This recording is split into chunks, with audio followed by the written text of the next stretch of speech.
महंगाई के विरोध में कांग्रेस राष्ट्रव्यापी आंदोलन करेगी। राज्य स्तर, जिला और ब्लॉक स्तर पर आंदोलन किया जाएगा। आंदोलन में हस्ताक्षर अभियान चलाया जाएगा। केंद्रीय उत्पादन शुल्क को कम करने की मांग की जाएगी।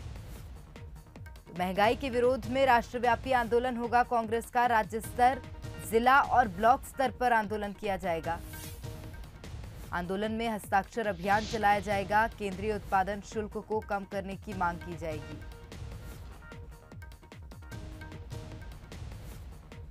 तो राज्य स्तर, जिला और ब्लॉक स्तर पर यह आंदोलन किया जाएगा।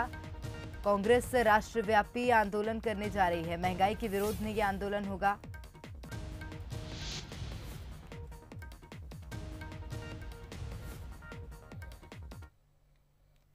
आगे बढ़ते हैं। दुर्ग से खबर मिल रही है। युवा कांग्रेस के राष्ट्रीय सचिव मोहम्मद शाहिद पर मामला दर्ज किया गया है। धोखाधड़ी के आरोप में पुलिस जांच के बाद पुलिस ने एफआईआर दर्ज की है।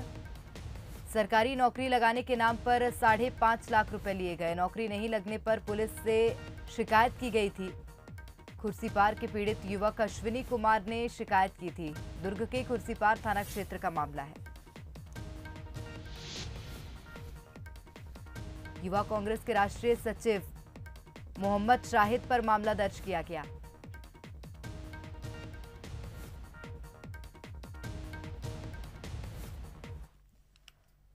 कांग्रेस ने बस्तर में 2023 के विधानसभा चुनाव की तैयारी शुरू कर दी है। कांग्रेस के राष्ट्रीय सचिव और छत्तीसगढ़ के प्रभारी शंकर सप्तगिरी उल्का जगदलपुर पहुंचे, जहां उन्होंने सरकार की योजनाओं को जनता तक पहुंचाने की बात कही। कोरोना से लड़ने, योजनाओं और जनता को जागरूक करने के साथ कार्यकर्ताओं से मेहनत करने की अपील की। उन्होंने कहा कि सरकार ग्रामीणों की नाराजगी जल्द दूर करेगी। ये प्रदेश की पहली सरकार है जो आदिवासियों से सीधे संवाद करने में विश्वास रखती है। सिलगेर विरोध के दौरान सरकार ने 9 सदस्यीय दल भेजा था और जो भी समस्या है उसे जल्द सुलझाया जाएगा।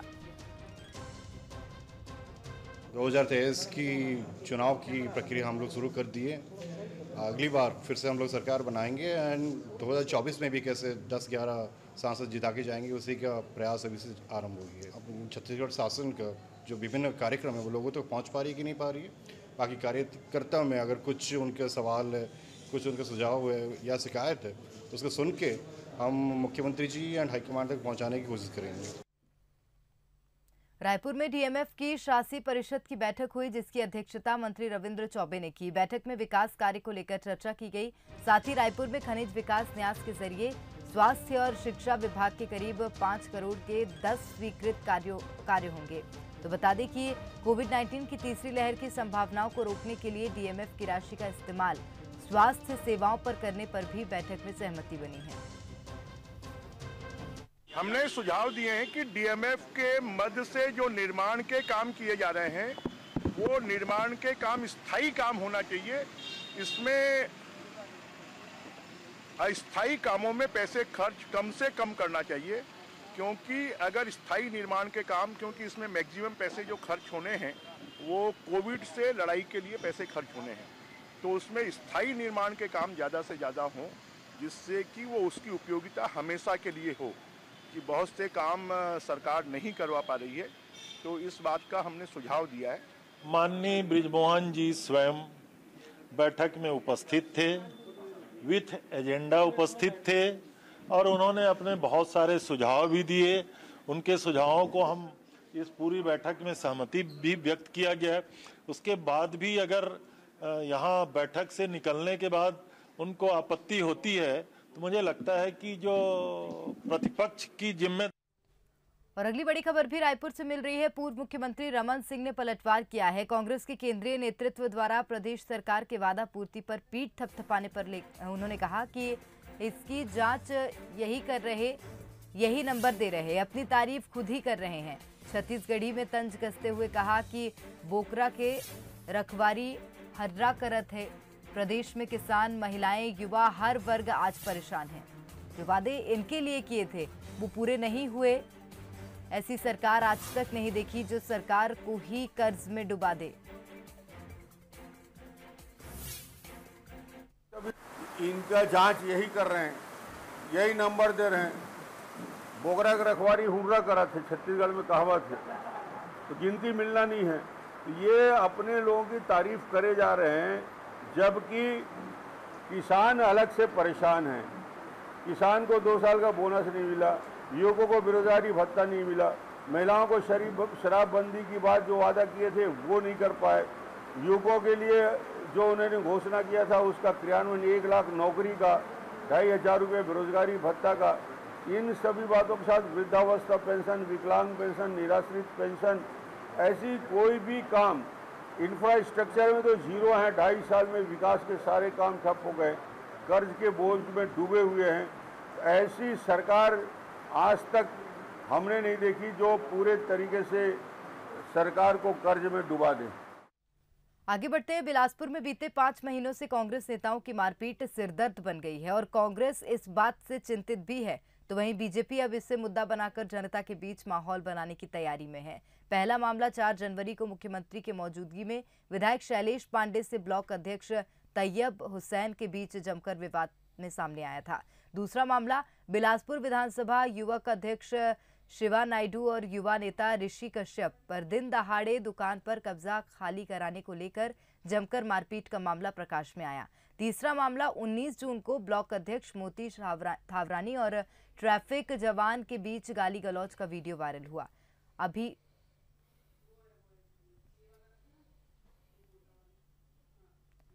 और रायपुर से खबर है, सांसद सुनील सोनी का बयान सामने आया है। कांग्रेस के महंगाई पर किए प्रदर्शन पर उन्होंने कहा कि कांग्रेस की अभी भी मानसिकता नहीं बन पाई है कि वो सरकार में है। आने वाले समय में महंगाई जरूर कम होगी। राज्य सरकार अपने हिस्से का काम ईमानदारी से करे, जमाखोरी ना हो ये देखना जरूरी है। कांग्रेस को केवल जो है आज भी ये मानसिकता नहीं बन पाई है कि हम सरकार में हैं। पहले अपने कामों को देखे सरकार। और रही बात महंगाई की, तो आने वाले समय में इस कठिन कालखंड के अंदर में बड़ा आने वाले समय में अब धीरे धीरे रेट कम हो रहे हैं और आने वाले समय में और भी रेट कम हो जाएंगे। तो यहाँ पे किसी प्रकार की जमाखोरी ना हो, इस बात को भी राज्य सरकार का काम है। और सस्ती दर के अंदर में वस्तुएं प्राप्त हो, ये भी राज्य सरकार की भूमिका है इसके अंदर में। तो राज्य सरकार को अपनी भूमिका का निर्वहन करेगी तो महंगाई से भी हमको निजात मिलेगी। बंटवारा या 2 नए राष्ट्रों का निर्माण, जिसने कई जिंदगियों से घर छीना, अपनों को छीना, उस काली रात की काली यादें आज भी लोगों के दिल में जिंदा हैं।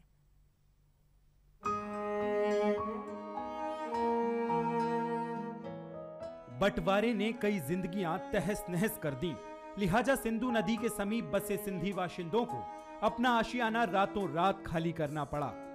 कुछ भारत आकर अलग अलग जगह पर बस गए और कुछ ने नए सिरे से अपने जिंदगी की शुरुआत की।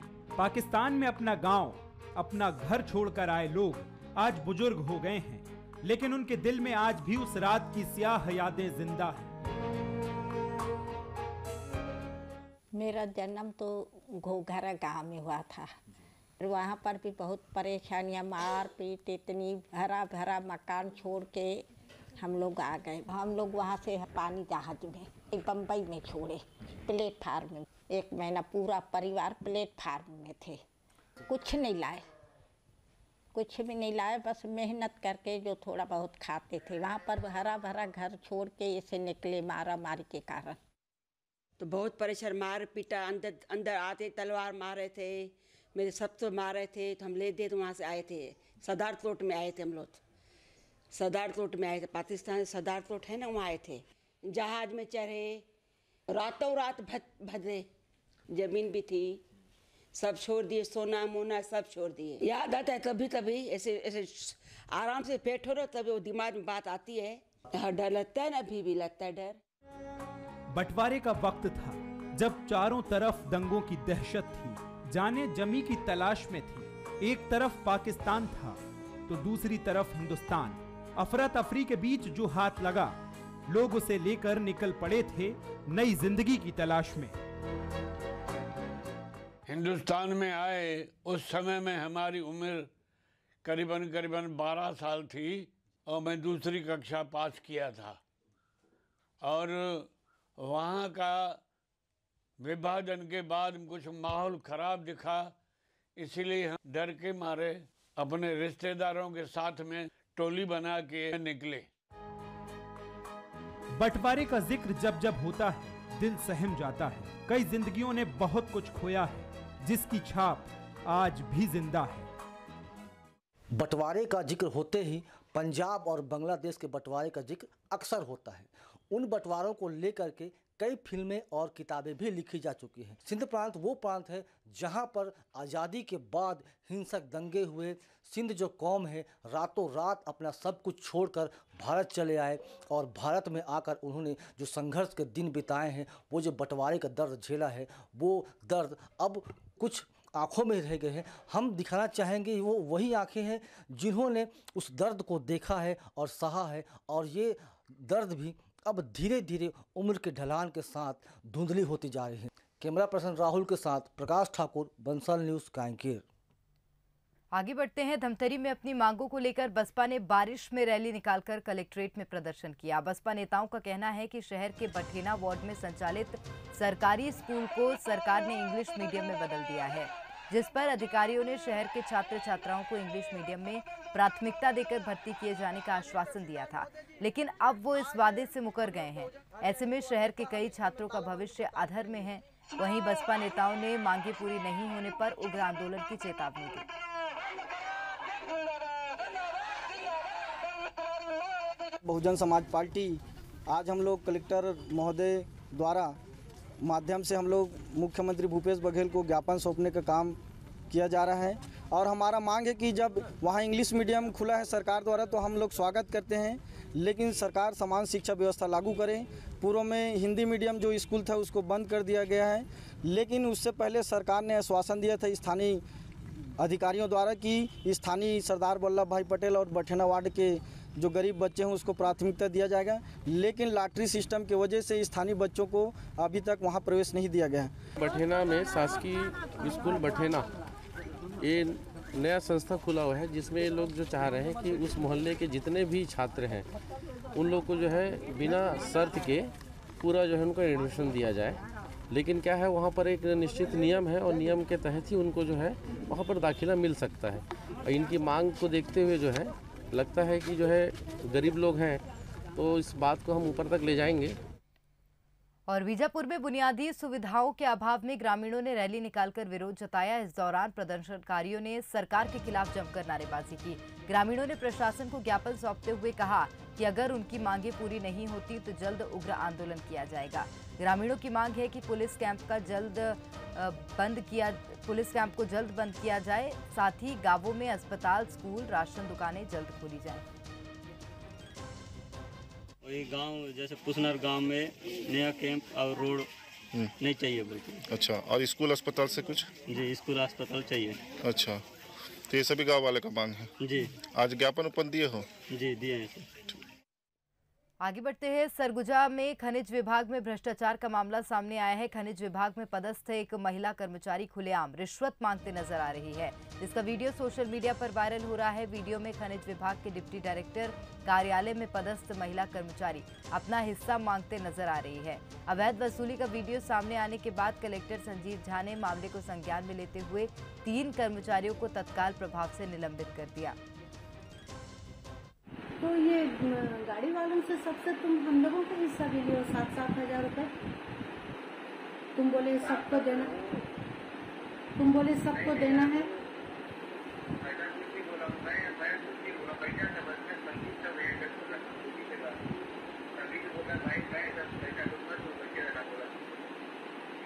तो हम लोग सबका हिस्सा तुम लोग ले लियो।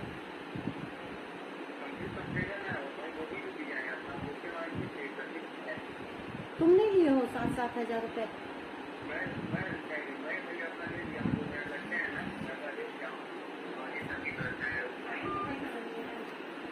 हम लोगों का हिस्सा भी ये लोग ले लिए, तो गाड़ी वही लोग छोड़े आके, हम उस उसमें क्यों मरेंगे?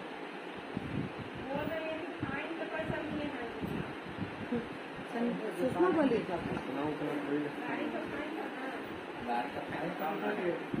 उतना तो दिए, उसके अलावा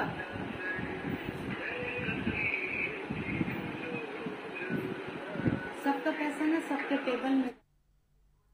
रायगढ़ के कोकड़ी तराई जलाशय की जमीन पर अतिक्रमण के मामले में राजस्व विभाग ने कार्रवाई शुरू कर दी है। जल संसाधन विभाग में अतिक्रमण की शिकायत के बाद अधिकारी जगह का जायजा लेने पहुंचे थे, जहां जमीन पर अवैध रूप से मकानों का निर्माण कर लिया गया है। कब्जाधारियों को नोटिस भी दिया गया। विभाग ने 40 लोगों को नोटिस भेजकर 2 हफ्तों के अंदर दस्तावेज पेश करने के लिए कहा है। जमीन की अवैध बिक्री करने के संबंध में भी 3 लोगों के नाम सामने आए। संसाधन विभाग से अपने को पोखड़ी तेरे जलाशय में हो रहे अतिक्रमण के संबंध में एक पत्र जारी हुआ था। उक्त मुद्दे को कलेक्टर साहब ने टीएल में रखा है। तत्संबंध में हमने वहां पे रिकॉर्ड का अवलोकन किया और मौके पर पटवारी आरआई एवं जल संसाधन विभाग के जो हैं कर्मचारी उनकी टीम के द्वारा जांच कराई गई, जिसमें अभी वर्तमान में अभी तक जितना जांच में उसके हिसाब से 40 लोगों का कब्जा पाया गया है। उनको हमने कारण बताने के लिए नोटिस जारी किया है। उसकी पेशी 14 जुलाई को नियत की गई है। और चलिए अब बात कोरोना की कर लेते हैं। छत्तीसगढ़ में कोरोना का ग्राफ कम हुआ है। 24 घंटे में 319 एक्टिव केस सामने आए हैं। 443 मरीज स्वस्थ होकर डिस्चार्ज हुए हैं। बीजापुर में 35, सुकमा में 47 मरीज मिले हैं। जशपुर में 23 मरीज सामने आए। प्रदेश में कोरोना के 5220 एक्टिव केस हैं। तो कोरोना का ग्राफ प्रदेश में कम हुआ है। 24 घंटे में 319 नए केस सामने आए और 443 मरीज स्वस्थ होकर डिस्चार्ज भी हुए हैं।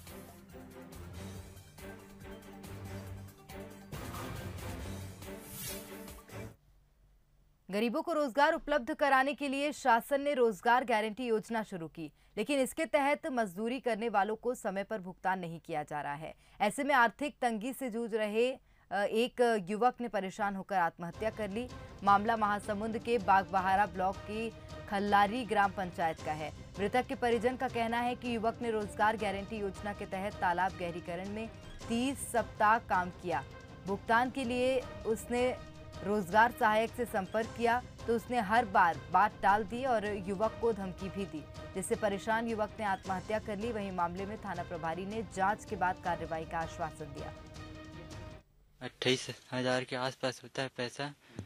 तो पंचायत में मीटिंग हुआ था तो बोला था 1 हफ्ता टाइम मांगा था, तो 1 हफ्ता हो गया फिर भी नहीं दिया। धमकी वमकी देने लगा। कौन थाना रिपोर्ट कर जा, रिपोर्ट भी नहीं लिख रहा हूँ मैं। की हेमंत यादव वो किसी कारणवश कुंदन साहू है जो मेट है उसका मोटरसाइकिल ले आया था। तो ले आया था तो उसमें कुंदन साहू ने धमकाया था घर करके कि मेरे मोटरसाइकिल में 30,000 रुपये है, तुम चोरी करके ले आओ, तुम्हारे खिलाफ FIR कराऊंगा। तो उससे टिकेश्वर यादव काफ़ी परेशान था, डर गया था। और उसके बाद 2 दिन बाद मतलब मृतक टिकेश्वर यादव ने सुसाइड कर लिया है फांसी लगा करके। इसमें अभी थोड़ा सा उसमें पैसा मिला है कि नहीं मिला है, बस हम पंचायत जानकारी लेंगे लिखित तौर पर, फिर अग्रिम कार्रवाई वैधानिक कार्रवाई करेंगे इसमें। आगे बढ़ते हैं। दुर्ग में पुलिस ने ATM में चोरी करने वाले अंतर्राज्यीय गिरोह का पर्दाफाश किया है। पुलिस ने गिरोह के 2 सदस्यों को गिरफ्तार किया है। साथ ही उनके पास से 1,18,000 रुपए बरामद किए। दोनों आरोपियों को पुलिस ने राजस्थान और मध्य प्रदेश से गिरफ्तार किया। दोनों ही आरोपियों ने मिलकर भिलाई के IDBI और दुर्ग के SBI के ATM में चोरी की घटना को अंजाम दिया। एक अंतर्राज्यीय गिरोह का भंडाफोड़ हुआ है, जिसको दुर्ग पुलिस भट्टी थाना, दुर्ग थाना और साइबर की टीम, जिसको हम लोगों संयुक्त रूप से बनाया था, उसने इसको क्रैक किया है और भरतपुर से 2 आरोपियों को गिरफ्तार किया है। साथ में 1,20,000 रुपए कैश भी उनके पास से सीज किए गए हैं और इसके अलावा जो बैंक में इनके पास जो पैसे रखे हुए हैं उनको भी सीज करने की प्रक्रिया चल रही है। भरतपुर के एक आरोपी हैं और उनके द्वारा कृत्य किया गया है, जिस पर से टीम ने वहां जाकर दबिश दिया। 2 आरोपियों के पास से सारी चीजों को सीज किया है और उनको हम जुडिशियल रिमांड पर भेज रहे हैं। बस्तर की पारंपरिक चीजें वहां की पहचान है। यहाँ के स्थानीय व्यंजन में बस्तर की महक है। बस्तर का अपना स्वाद है, इसलिए भी बस्तरिया डिश का हर कोई दीवाना है। लेकिन अब ये चमक फीकी सी पड़ रही है। कैसे, इस रिपोर्ट में देखिए। छत्तीसगढ़ जो अपनी संस्कृति, अपनी लोक कलाओं के लिए देश भर में जाना जाता है, लेकिन इन सबसे ज्यादा एक और चीज है जो यहाँ की शान है, और वो है यहाँ का खान पान। यहाँ के हर व्यंजन में छत्तीसगढ़ की अपनी महक, उसका स्वाद देखते ही बनता है। छत्तीसगढ़ का मुठिया जितना प्रसिद्ध है, उतनी ही यहाँ की साबूदाना की खिचड़ी देश भर में जानी जाती है। तो हर किसी की पसंद चीला छत्तीसगढ़ की ही देन है। लेकिन इन सबसे इतर एक चीज और है, और वो है मंडिया पेज। पहले जानिए कि मंडिया पेज होता क्या है। देखिए, मंडिया पेज यहाँ बस्तर का बहुत ही प्रचलित पेय है। एक तरह से हम ये कहें कि ये भोजन पदार्थ में लिया जाता है बस्तर वालों के लिए, और ये गर्मी के दिनों में बस्तर वाले इसे अमृत मानते हैं। अगर मंडिया पेज पेट में है तो ये समझ लीजिए कि उसे लूग नहीं लगेगा, ऐसा मानते हैं बस्तर वाले। और मंडिया पेज पीने से तो अभी इसके ऊपर काफ़ी खोज भी हो रहे हैं, और जो वैज्ञानिक हैं उनका कहना है कि जैसे शुगर जैसे बीमार हैं तो उनके लिए ये जो मंडिया पेज है काफ़ी लाभदायक है, इससे शुगर परसेंटेज कंट्रोल रहता है। मंडिया पेज आज भी लोगों के लिए पेय पदार्थ में पहली पसंद है। ये देखने में जितना आकर्षक है उतना ही स्वादिष्ट भी है, और बड़ी बात तो ये भी है कि ये औषधीय गुणों से भरा हुआ है। खरीफ की फसलों में सबसे अच्छी जो चीज़ है खाने योग्य वो मंडिया है, तो ये सबसे अच्छा माना जाता है, और ये बहुत प्राचीन फसलों में से एक फसल है। ये बस्तर में जो तरीका है इसका इस्तेमाल करने का वो पेज है, लेकिन बच्चों में प्रमोट करने के लिए माइल न्यूट्रिशन बच्चों में यहाँ है, और जो प्रेग्नेंट लेडीज़ हैं उनमें भी समस्या है उनके पोषण की, और बच्चे होने के बाद महिलाओं को दूध की कमी हो जाती है। इन सब के लिए मंडिया बहुत ही उपयुक्त चीज़ है, बहुत बेहतरीन चीज़ है। इस मंडिया पेज को रागी से बनाया जाता है। ये रागी वही है जो यहाँ की पहचान है, यानी कोदो, कुटकी और रागी को कौन नहीं जानता। मंडिया पेज एक तरह का कोल्ड ड्रिंक जैसा है, और गर्मियों के दिनों में इसका सबसे ज्यादा सेवन किया जाता है। ये भैया गर्मी जैसी लगती है ना, इसका चलन बढ़ जाता है भैया। ये 2 महीना 3 महीना इसका डिमांड थोड़ा अच्छा रहता है। ये पेट के लिए ठंडा भी करता है और फायदेमंद है। ये कैल्शियम की मात्रा इसमें ज़्यादा है, और डॉक्टर लोग ने भी बताया कि मंडिया का उपयोग करना चाहिए आटा। शहरों में भी कुछ लोग पीते हैं भैया इसको, और फायदेमंद है ये। बदलते वक्त के साथ हालात भी बदल रहे हैं। शहरों और आधुनिकता की होड़ में यहाँ के व्यंजनों की चमक कहीं फीकी सी पड़ती जा रही है। युवा भी अब आधुनिकता और शहरी परंपराओं को अपना रहे हैं, वहीं इन व्यंजनों का चलन भी अब कम हो रहा है। ऐसे में बस्तर की पारंपरिक चीजों को बचाना सबसे बड़ी प्राथमिकता है। अब ऐसे में सरकार को इस दिशा में सोचना चाहिए, जिससे बस्तर की पहचान न सिर्फ देश में बल्कि वैश्विक स्तर में अपनी एक खास जगह बना सके। प्रशांत गजभिये, बंसल न्यूज, जगदलपुर। आइए आगे बढ़ते हैं। कोरबा में पर्यावरण संरक्षण के लिए वन विभाग अनूठी पहल करने जा रहा है। पहाड़ों के खाली हिस्से में वन विभाग खास तौर पर तैयार किए गए 50,000 सीड बॉल का छिड़काव करेगा। इसके लिए 11 जुलाई को बीज छिड़काव और सीड बॉल रोपण दिवस मनाया जाएगा, जिसके तहत सभी वन परिक्षेत्र में 10-10 हजार सीड बॉल का छिड़काव किया जाएगा। बता दें कि सीड बॉल में ऐसे पौधे शामिल होते हैं जो दूसरे पौधों की अपेक्षा कठिन परिस्थितियों में भी उग जाते हैं। इन पौधों को ज्यादा पानी की भी जरूरत नहीं होती है। अधिकारियों का कहना है कि पिछले 3 सालों से ये काम चल रहा है। कार्यक्रम के तहत सीड बॉल के अलावा 3,37,000 पौधे लगाए जाएंगे, जिनमें 68,000 फलदार पौधे होंगे। 11 जुलाई को बीज छिड़काव और सीड बॉल रोपण का दिन निर्धारित किया गया है।